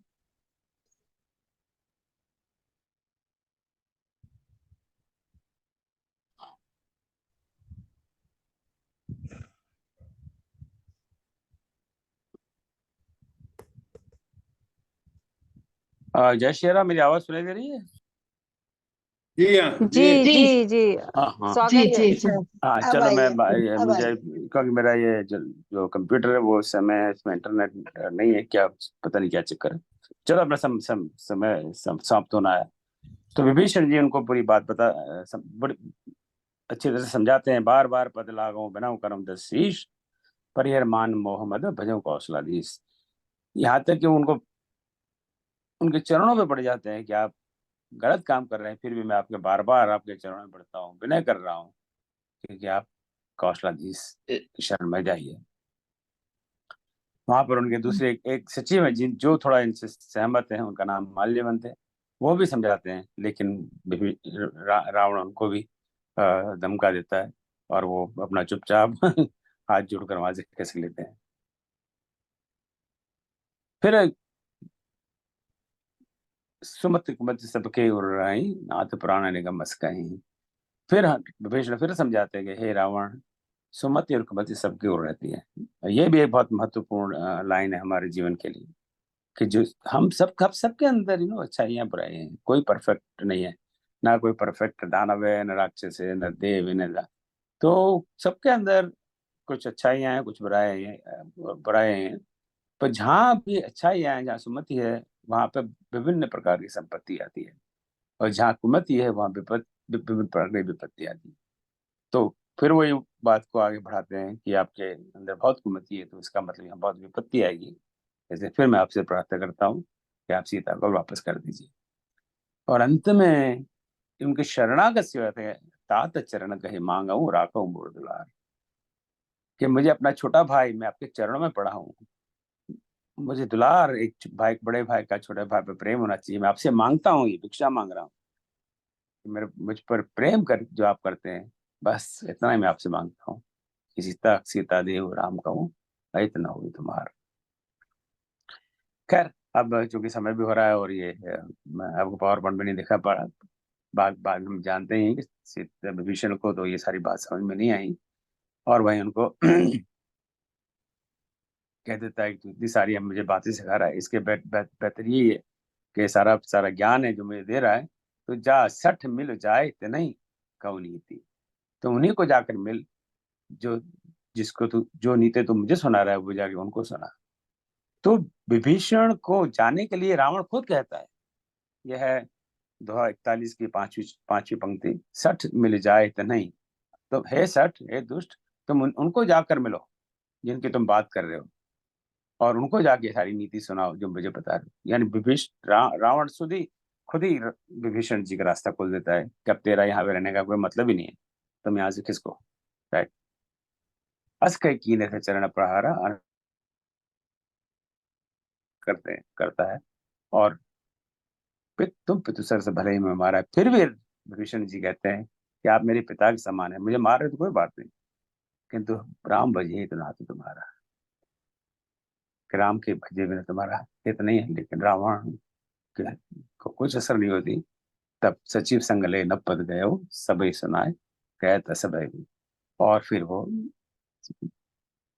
उनके पास कोई ऑप्शन नहीं है तो अपने चार उनके जो सचिव हैं उनको लेकर वो आकाश के मार्ग से भगवान की शरण के लिए चलने को तत्पर हो जाते हैं।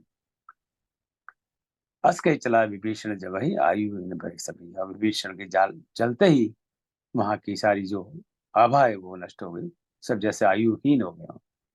तो कोई भी सभा में से कोई सज्जन पुरुष अगर चला जाए, संत पुरुष अगर चला जाए, तो वो एक अच्छा लक्षण नहीं है। तो हमें संतों का संत से मेरा मतलब ये नहीं है कि जो आजकल के जो हमारे ज्यादातर संत है, मैं सबकी बात नहीं कर रहा, जो दाढ़ी मूछ और गैरवर पहन के कहते रहते हैं पर उनके काम बड़े संतों जैसे बहुत कम होते हैं, उनकी बात नहीं कर रहा है। जो उनके जो संत जैसा, संत क्या है इसकी परिभाषा जगह जगह पर जुड़ी है। तो जो संतों अगर चले जाते हैं, साधु चले जाते हैं, अच्छे अच्छे पुरुष चले जाते हैं, तो वहां पर भय विभव बिन तही अभागा, सारा वैभव है ऐश्वर्य उसका सबका नाश हो जाता है। और वहां जा रहे हैं तो रास्ते में सोच रहे हैं कि अरे मैं वहां तो जा रहा हूँ, भगवान के चरण कमलों के दर्शन करूंगा और मेरा इतना बड़ा भाग्य है, और जिनके चरणों के पादुका भरत ने अपने हृदय में बसा रखा है वही चरणों का आज मैं दर्शन करूंगा। और इसी तरह विचार करते करते करते वहां पर आ गए। और वहां पर जब वानरों ने देखा कि ये क्या चक्कर है, ये 4-5 लोग कहाँ से आ गए, तो उनको वहां का अच्छा होल्ड है, तुम लोग पासपोर्ट को अगर बताओ अपना, तब तक हम आते हैं। ताए राग का पीस वहीं आए और वानर सब जाके सुग्रीव को रिपोर्ट करते हैं जैसा हमको करना चाहिए कि देखिए ये क्या हुआ, ये तो वानर लोग आए, पता लगा कि ये तो रावण का भाई है। अब तब वो राम के पास पहुंचते हैं कि इसका क्या क्या करना चाहिए, तो कुछ चक्कर वाला काम है। राम जी कहते हैं अच्छा आप बताओ क्या करें, बोले नहीं इसको ऐसा करते हैं, इसको बंदी बना लेते हैं। पर भगवान बताते हैं कि ये तो शरणागत के लिए आया है, और कोटि विप्रबद्ध लागे जाऊ आए शरण तजी नहीं गाऊ। यदि मैं शरण में कोई आता है और उसका मैं त्याग कर देता हूँ, तो कोटि विप्र करोड़ों विप्रों का वध हुआ, उसका जो पाप है ऐसा मुझे पाप लगेगा। और उनको कहते हैं कि ऐसा या तो वो दो ही ऑप्शन है, या तो भला आदमी है या वो दुष्ट है। अगर भला आदमी है तो उसको हमें बुलाना ही पड़ेगा, उसको स्वागत करना पड़ेगा। अगर वो दुष्ट है तब भी चिंता ही क्या बात है, हमारे पास आप सब लोग लक्ष्मण है, लक्ष्मण तो एक क्षण में उसके प्राण ले लेगा, तो ऐसे घबराने की बात नहीं है, आप उसको लेके आओ। और सब वानर अंगद हनुमान आदि सब चल दिए और उनको लेकर वापस आ जाते हैं। सो यही तक की आज की प्रसंग है। आपका कोई जरा 5 मिनट समय का अतिरिक्त हुआ, और ये इंटरनेट का भी अब लगता है इंटरनेट तो आ गया है। Let me see if I can get that on. और इस बीच में आपका कोई प्रश्न हो मेरे पास कोई प्रश्नों के उत्तर नहीं है, मैं तो प्रश्नों का उत्तर प्रश्न से ही दूंगा। और फिर भी कोई प्रश्न हो तो आपका स्वागत है।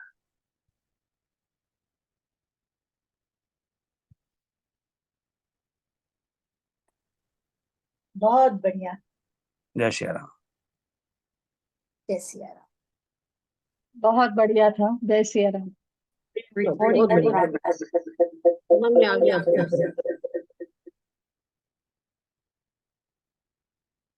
आई थिंक लग गया ये। अच्छा, इसको बंद करो। मैं ये तो बहुत धन्यवाद सर। जय सिया राम। बहुत अच्छा लगा। जय श्री राम।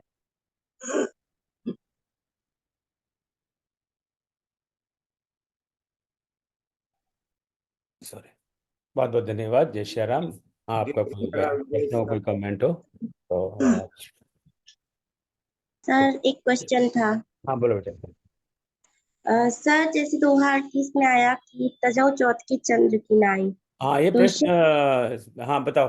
हाँ बोलिए बोलिए। सर के ग्रुप में भी था क्वेश्चन, किसी ने आंसर दिया था कि चौथ के चांद को देखने से झूठा कलंक लगता है। तो सर ये चौथ के चांद को देखने से ऐसा क्यों होता है, मतलब उसमें क्या है चौथ के चांद में ऐसा कि उसको हाँ देखने से झूठा कलंक लगता है? हाँ, नहीं मुझे नहीं पता इसके बारे में। ये डॉक्टर भरत सिंह आप कुछ इस बारे में कहना चाह रहे थे, राइट डॉक्टर साहब? अनम्यूट करिए, अनम्यूट करिए। बता, आप कुछ कहना चाह रहे थे ना? पता नहीं। चलो, किसी और को इस बारे में कुछ पता है? चौथ के चांद के दिन अगर कोई उसको देख लेता है तो एक तो संभावनाएं उसको कलंक लगने की होती है, ऐसा हमारे कई जगह इसके प्रसंग हैं। और दूसरा इसका वैज्ञानिक दृष्टिकोण भी है कि एक ऐसे एंगल पर सूर्य का प्रकाश से रिफ्लेक्शन है, चांद से जो हमें दिखता है वो रिफ्लेक्शन है। तो उसकी गहराई में अध्ययन हम कर रहे हैं कि उससे कौन सी रेड, इंफ्रारेड, अल्ट्रावायलेट रेड है, उसका क्या प्रभाव है कि जिससे आदमी के मानसिक उस पर इसका असर पड़ता है, जिससे बायोलॉजिकल इफेक्ट से वो कुछ इस तरीके से कार्य कर देता है जिससे वो कलंकित होने की संभावना होती है। जब ऐसा कोई आपने ऐसा कोई रेफरेंस भी देखा नहीं, राइट? कहीं संदर्भ नहीं है ऐसा कोई? नहीं, ये है, ये इसका संदर्भ कई प्रसंगों में है। नहीं, आप जो वैज्ञानिक कारण कह रहे हैं ना, उसका हाँ, वैज्ञानिक कारण इस पर मेरा शोध चल रहा है। तो चल रहा है, पर अभी कुछ निष्कर्ष नहीं है ना। हाँ, उस पर मैंने वैज्ञानिक कारणों का कई उस पर हम प्रसंगों पर कर रहे हैं कई चीजें। वो तो हम समझ गए, पर अभी उसको हमने उत्तर में भी लिखा, बचपन में भी मैं बचपन में हमें बताया जाता था। नहीं, वो कहते कि कृष्ण जी पर लगा था, कृष्ण जी पर,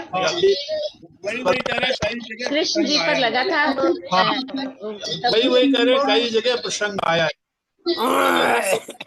अच्छा, शंकर जी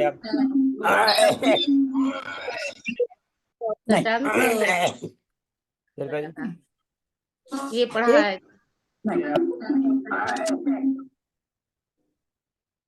गुप्ता जी, ये कथा सबको पता है, लेकिन फिर भी जैसे लोग जान करके पूछ रहे हैं कि ढेला चौथ तो भादों के महीने में पड़ती है। ये पता तो लगभग सारे लोगों को, क्योंकि हम देख रहे हैं ग्रुप में सारे लोग हमारे वो भारतीय ही हैं। और ये पूरे भारत में ढेला चौथ मनाई जाती है, भादों के महीने में पड़ती है। गणेश भगवान द्वारा श्रापित है कि जो इस दिन चौथ को देखेगा, चांद को देखेगी, चंद्रमा को, तो उसको झूठा कलंक लगता है। ऐसी कथाएं मिलती हैं शास्त्रों में पढ़ने को। विस्तृत चर्चा किसी दिन इस पे कर सकते हैं आप। तो इसके लिए बेसिकली अभी तक इसका कोई वैज्ञानिक वो नहीं देते हैं प्रमाण, तो इसको इस तरीके से तो माना केवल धार्मिक उससे आप भले मान लें, लेकिन इसका कोई न कोई कारण तो है। नहीं, लेकिन जब तक कारण नहीं है आपके पास, या नहीं, जब तक शोध का कोई कारण नहीं मिलता तब तक आप इस पर उत्तर नहीं दे सकते। नहीं, हम धार्मिक है और धार्मिक शिक्षा ले रहे हैं तो मानेंगे ही। मेरे आपसे अनुरोध है, प्रार्थना है, करबद्ध प्रार्थना है कि अनावश्यक वाद विवाद में ना पड़े। हमारे शास्त्रों में, पुराणों में बहुत सारी कथाएं और वो उन कथाओं, या तो हम उनका पूरा अध्ययन करें तब बात करें, हमने अध्ययन तो किया नहीं है और ऐसे हवा हवा में बात कर रहे हैं। मैंने तो अध्ययन नहीं किया, मैं तो उसे स्वीकार करता हूँ। पर किसी प्रकार कहीं शास्त्र से, पुराण से, कहीं से इस तरह की बात आई। अगर ये बात और ऐसी खत्म हो बहुत गई सारी हो, बातें हैं कि नहीं। ओम जी, हाँ जी। अगर ये बात खत्म हो गई हो, मैं जरा रेफरेंस से अलग जा रही हूँ। जो शिव जी का है ना, इसमें प्रभु कर पंकज कवि के सीसा, सुमिर सो दशा मगन गौरीसा। तो इसमें कहीं मैंने पढ़ा था, क्योंकि हनुमान जी शिव जी के अंश हैं, तो जब हनुमान जी के मस्तक पे राम जी हाथ फेरते हैं तो शिव जी को वो वाली फीलिंग अपने ऊपर आ जाती है, इसलिए वो मग्न हो जाते हैं। ये मैंने कहीं पढ़ा था।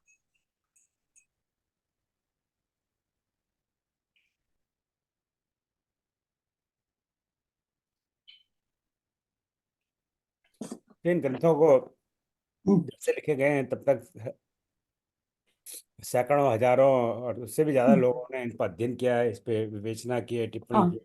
हाँ, मैंने कहा ये बस कहीं मैंने पढ़ा था। इंटरप्रिटेशन होता है, तो मेरा मानना ये है कि जिसका जो इंटरप्रिटेशन हो, पर इन चीजों के वाद विवाद से थोड़ा सा दूर रहना चाहिए।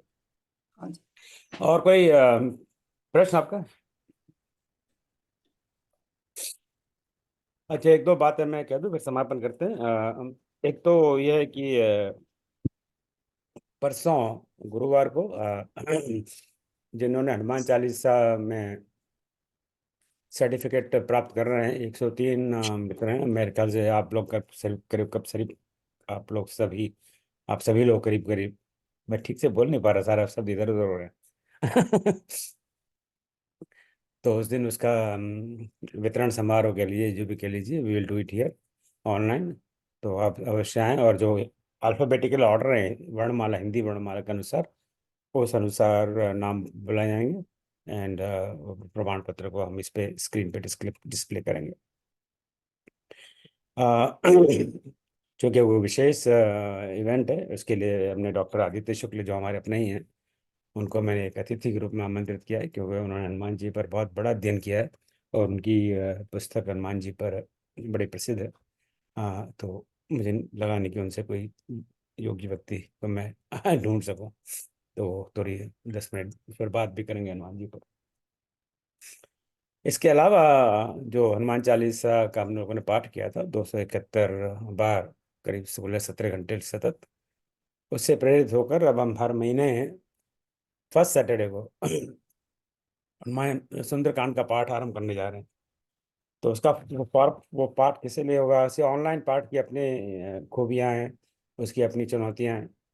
तो उसको समझना में जरूरी है कि अगर अब उसमें आप भाग नहीं लेना चाहते तो आपको सुनने की आवश्यकता नहीं, पर आप उसमें भाग लेना चाहते हैं। भाग लेने का मतलब आप क्या पढ़ना चाहें या सुनना चाहें, सुनना भी एक भाग लेना ही है। मुझे उसमें ज़्यादा रुचि रहती है, सुनने में।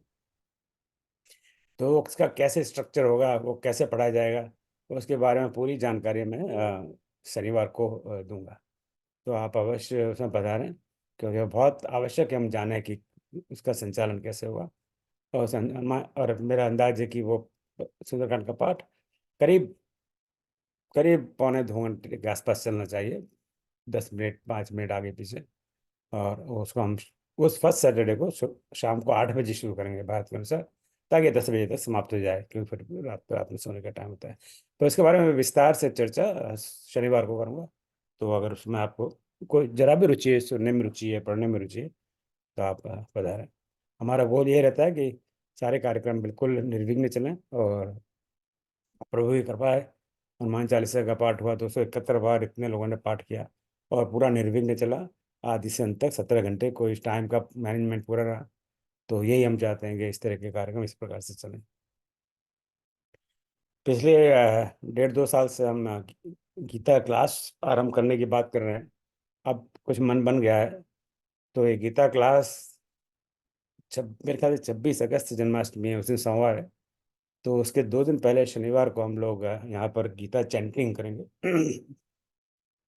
तो जो गीता का बहुत स्पष्ट जिनका उच्चारण हो, और जिन्होंने गीता का चैंटिंग किया हो, पहले अनुभव हो, वो मुझे अपना नाम भेज दें कि मैं चैंटिंग करना चाहूँगा।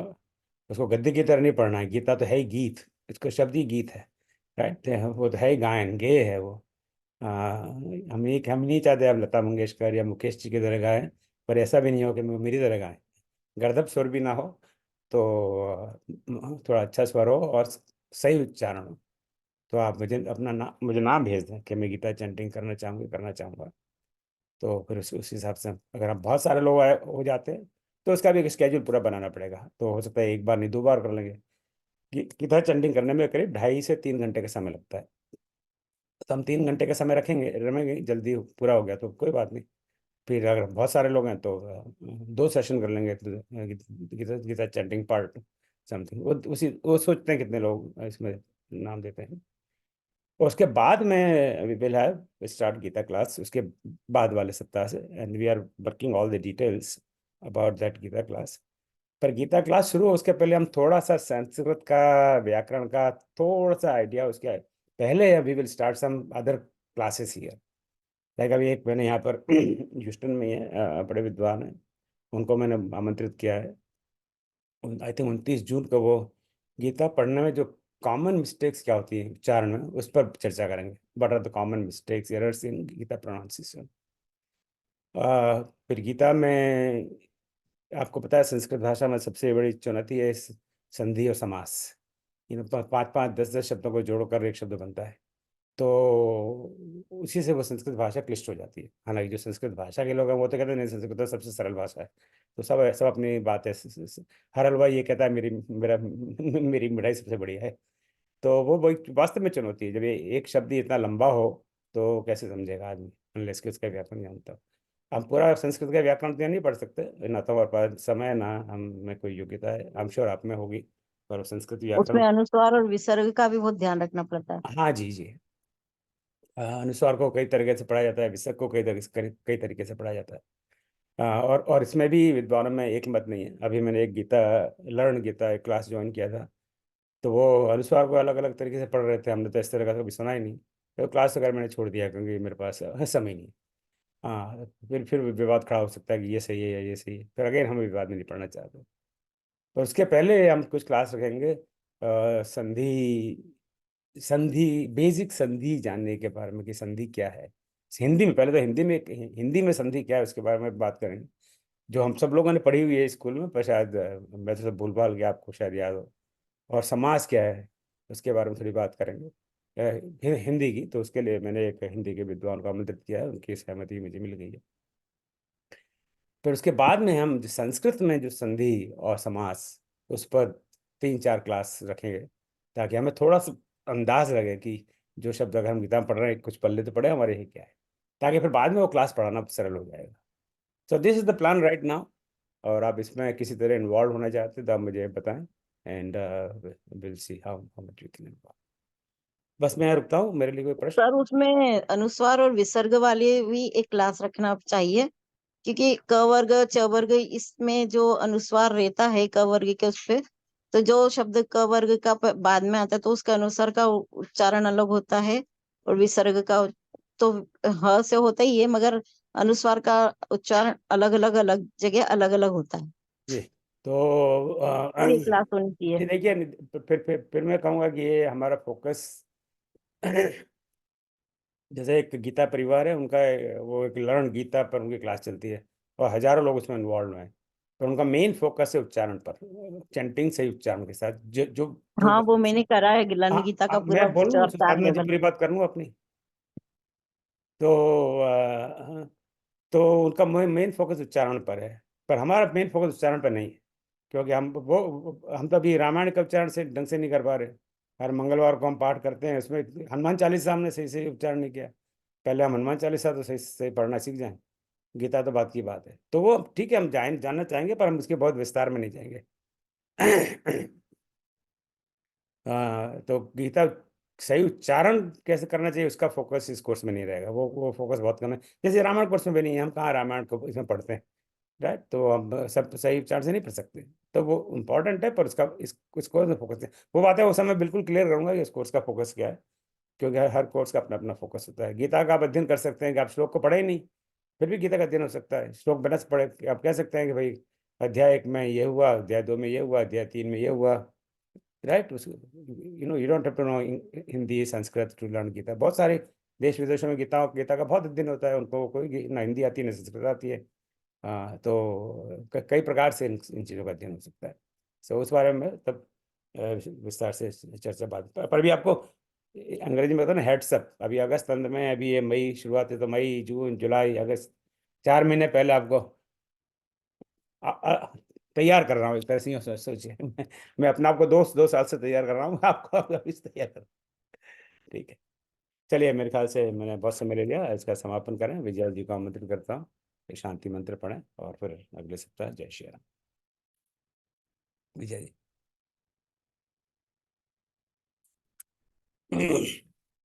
विजय जी। विजय दुबे जी नहीं है सर।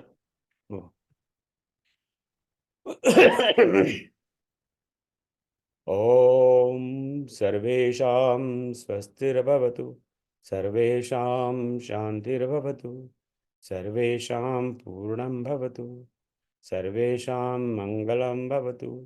ओम सर्वे भवन्तु सुखिनः, सर्वे सन्तु निरामयाः, सर्वे भद्राणि पश्यन्तु, मा कश्चित् दुःखभाग् भवेत्।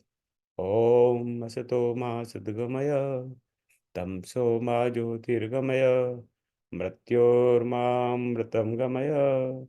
ओम शांति शांति शांति।